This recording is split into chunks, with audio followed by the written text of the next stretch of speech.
Bonjour à tous, c'est Maxime pour la chaîne Autodomo.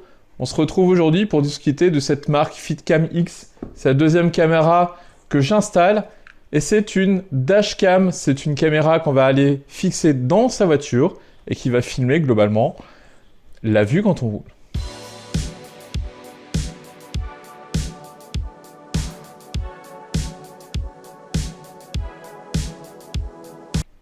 Alors FitCam X, c'est quoi? C'est une marque qui va produire des dashcams. Des dashcams, c'est ça. Alors vous en avez de toutes les formes.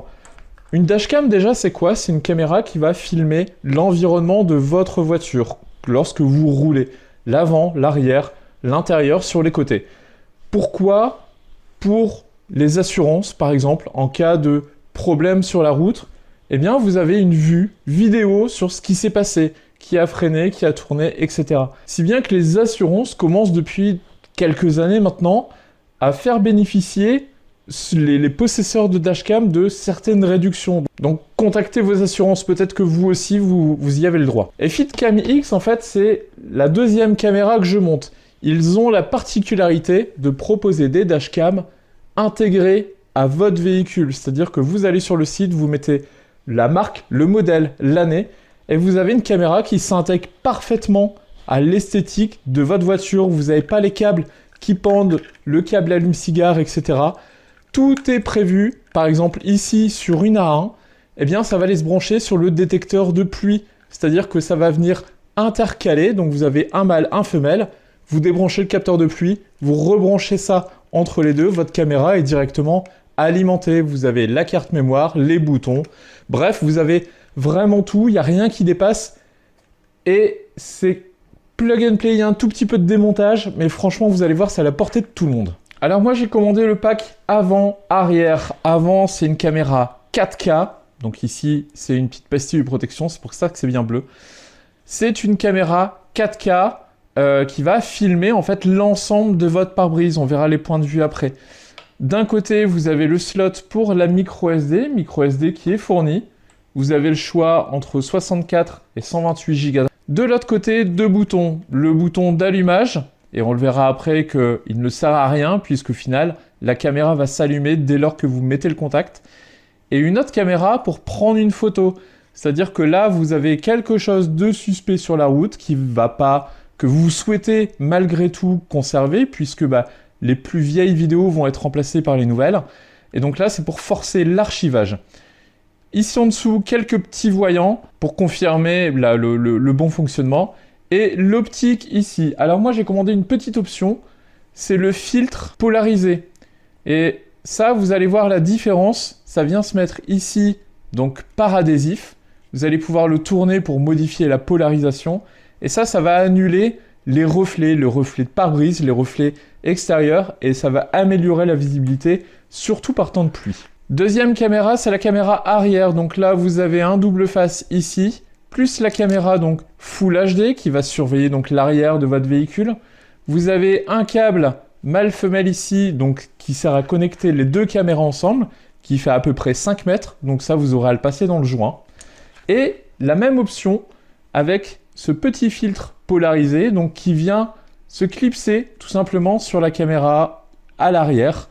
Et donc ça, c'est la même chose, c'est pour améliorer en cas de pluie, de grosse humidité et les reflets au niveau des pare-brises. Aussi livré dans le pack, eh bien, ces petites attaches, des petites attaches câbles, ça servira par exemple pour le cordon de 5 mètres, donc il y en a 5.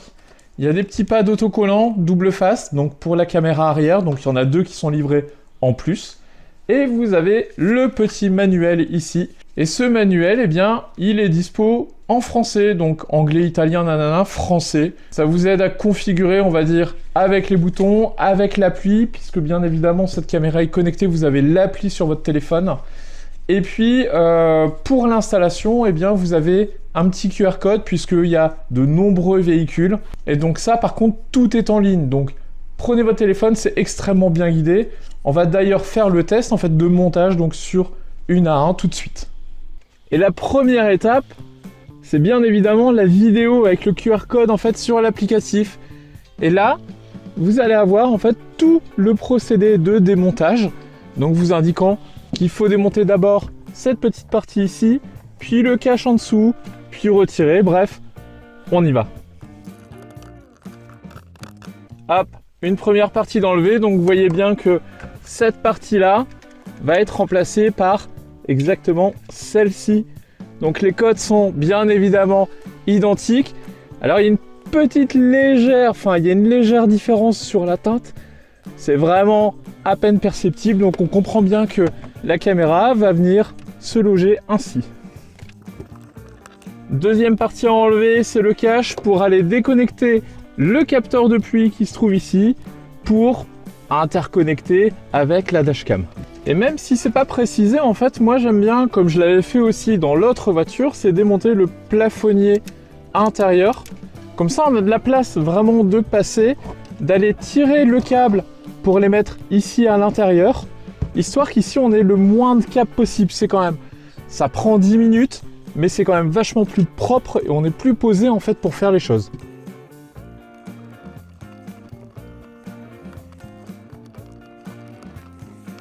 Donc maintenant qu'on a refixé, tout simplement on vient passer le câble pour la caméra arrière à l'intérieur. Donc il faut écarter un petit peu le revêtement et c'est là où je vous disais que enlever ça c'était extrêmement pratique puisque vous pouvez venir tirer sur le câble où il vient bien se placer. On a l'autre câble qui vient se connecter sur le capteur de pluie. On vient passer le femelle à l'intérieur. On passe le mâle, on reclipse le mâle sur le capteur d'origine. Et bien évidemment, avant, en fait, on vérifie que c'est bien les mêmes prises. Donc là, en l'occurrence, c'est tout bon et on va pouvoir venir, en fait, reconnecter l'ensemble.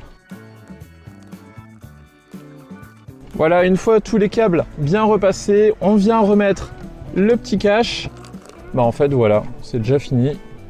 Donc là, globalement, j'ai passé 12 minutes à faire ça. C'est bien en place. En fait, je vous parlais d'une légère différence de teinte. C'est vraiment minime. Donc là, on vient ranger les câbles. Si vous avez du scotch d'électricien, c'est du scotch qui est un petit peu tissé noir qu'on retrouve beaucoup, du scotch automobile électricien, qu'on retrouve beaucoup en fait dans les voitures et qui évite en fait les vibrations. Donc n'hésitez pas à faire ça, à mettre un petit Colson pour rassembler, histoire que ça vibre pas dans votre voiture. La caméra arrière, je vous montrais succinctement comment ça se passe, mais il viendra juste se raccorder ici. Donc vous le ferez passer ici à l'intérieur de la garniture. Et puis globalement c'est tout. Donc je vois qu'elle est déjà allumée, donc ça c'est parfait. On accélère. Bon voilà, la caméra est passée. Donc là, il me reste encore à fixer la caméra, mais vous voyez, j'ai passé donc le fil ici dans toutes les jointures de garnissage et mon câble est arrivé ici en haut, donc j'ai plus qu'à le raccorder ici. Donc c'est ce que je vous disais tout à l'heure, moi j'en ai pas, mais mettez ça dans un tissu histoire que ça vibre pas, vous le cachez dans le ciel de toit et puis là vous branchez, vous fixez la caméra et puis c'est parti. Bon voilà, la caméra arrière du coup est installée. Donc moi j'ai pas fait comme d'habitude, c'est-à-dire sur l'autre je l'avais collé directement sur la vitre. Là je l'ai percé, j'ai mis une petite vis. Bon la petite vis je la mettrai en noir plus tard, mais je trouve que c'est un peu plus sympa comme ça et on se prend moins la tête à devoir le passer dans l'accordéon ici. Et puis là au moins l'avantage c'est que quand le coffre sera ouvert, ça filme quand même en fait l'arrière. Donc voilà. Et pour les objectifs, comme on avait vu tout à l'heure, en fait, il y a un double face. Donc vous venez enlever, hop, ce double face et vous venez le coller directement devant, devant l'objectif ici. Alors moi, je vais pas le coller tout de suite, j'ai juste faire attention et vous verrez que ensuite, en fait, une fois qu'il est collé, en fait, on peut tourner. Donc pour ceux qui connaissent un petit peu le mode polarisé, là, ça va venir atténuer le côté polarisé ou l'accentuer. Donc ça vous verrez directement sur la caméra en elle-même, sur l'image.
Bon, et bien nous voilà après donc cette installation, et comme la première fois, eh bien c'est extrêmement simple, ça prend exactement la forme de notre voiture, ça s'intègre très bien, c'est mis en place, vous l'avez vu, hein, j'ai mis une douzaine, enfin on va dire allez un quart d'heure pour l'installer, un peu plus de temps quand même pour l'arrière puisqu'il y a le temps de passage de câbles. Donc allez, on va dire que j'ai passé 1 heure en tout et pour tout, et puis un petit 10 minutes à la configurer. La configurer comment? Bah, via l'appli, donc tout simplement quand vous lancez l'appli, il faut aller se connecter manuellement sur un Wi-Fi que propose la dashcam. Alors il s'appellera avec le numéro de série de votre dashcam, et puis bah, là vous aurez une vue sur votre caméra, ou vos caméras si vous avez pris le pack arrière. Donc, à partir de là, vous allez dans le paramétrage et vous pouvez sélectionner les résolutions avant, arrière, etc. Les détections d'obstacles, si vous voulez, plutôt fort, plutôt modéré, etc. Vous aurez accès aussi au firmware de la dashcam, puisque bah, vous aurez parfois des mises à jour comme tout produit. Et surtout, vous aurez accès en fait à tout l'historique des photos et des vidéos. Donc, le mode de fonctionnement, pour le rappeler, c'est que la dashcam s'allume dès que vous mettez le contact, puisque c'est relié au capteur de pluie qui, lui, s'enclenche dès le contact. Donc, vous n'avez pas à vous soucier, en fait, de la mise en route de la dashcam. Ensuite, elle filme. Quoi qu'il arrive, quand vous roulez, elle filme. Lorsqu'elle vient à bout d'espace, donc des 64 Go ou des 128, eh bien là, elle réécrase les fichiers les plus anciens. Sauf en cas de choc, puisqu'elle possède des capteurs, des accéléromètres qui lui permettent de savoir bah, si elle a bougé, si un choc est arrivé. Donc, elle va figer les vidéos en cas de choc. Elle peut aussi faire de la détection de collision, on l'a vu, quand vous êtes arrêté en mode parking, etc. S'il y a un choc, elle va commencer à enregistrer. Alors attention, elle n'enregistrera pas 5 ou 10 secondes avant le choc, sinon ça veut dire qu'elle fonctionne tout le temps, et là la batterie elle risque d'en prendre un coup. Donc pour figer aussi vos vidéos, vous avez le petit bouton appareil photo, vous cliquez dessus, ça prend une photo, ça fige la vidéo en cours. Donc ça c'est plutôt bien, c'est très simple d'utilisation, et c'est ce fonctionnement qu'on veut. En fait, l'oublier que la caméra soit active, qu'elle s'intègre, qu'il n'y ait pas de fil qui pendouille partout, et qu'elle s'active et qu'elle se désactive toute seule. Donc là, encore une fois, FitCam en fait remplit son rôle. En tout cas, c'est exactement ce que les utilisateurs veulent, et ça fait parfaitement le job. Alors des dashcams, vous me direz, il y en a partout, mais en tout cas, FitCam X est la première que je vois qui soit aussi bien intégrée. Certes, c'est du matériel chinois, mais tout est packagé. Vous voyez, le carton est fait sur mesure. La boîte est ultra propre. Vous avez à l'intérieur tout le matériel, en fait, bah, nécessaire à la pose. Donc, vous voyez, les petites spatules en plastique, c'est pas grand-chose. Ça coûte 10 centimes, je pense. Et ça vous aide, en fait, à décoller un petit peu les garnitures. Et quand vous avez la boîte, eh bien vous avez la dashcam dedans, les accessoires ici qui sont bien rangés, la notice. Enfin voilà, on sent que c'est pas du bas de gamme. Et même au niveau de la caméra, enfin de sa résolution, elle est pour moi très bonne. Enfin, elle n'est pas excellente au point de lire une plaque à 100 mètres. D'ailleurs, je vous mets au défi de trouver une dashcam en fait qui fait ça. Mais en tout cas, elle est extrêmement suffisante pour voir en fait les voitures, le comportement, et potentiellement en cas d'accident, voilà, on a assez de visu entre l'avant et l'arrière, et c'est assez clair que ce soit en journée ou en nuit. Voilà, donc pour moi c'est encore un contrat rempli donc avec cette dashcam, j'en suis super content. Ça m'a coûté 220 €, il y a un code promo, enfin j'essaierai de vous le retrouver. Les objectifs, hein, les lentilles polarisantes, je ne les ai pas sur la première, je les ai pris sur la deuxième. Et vous verrez qu'à l'usage, en fait, on voit la différence. Donc vraiment, je vous encourage à les prendre, puisque bah, le reflet sur le pare-brise, en fait, on l'a très souvent. Et cette lentille vient annuler. J'aurais préféré qu'elle soit intégrée à la dashcam, mais c'est très bien de l'avoir proposé comme ça en deuxième monte. Voilà, j'espère que cette vidéo vous aura appris quelque chose. N'hésitez pas à me poser vos questions dans les commentaires, je vous y répondrai. Je vous dis à bientôt. Ciao.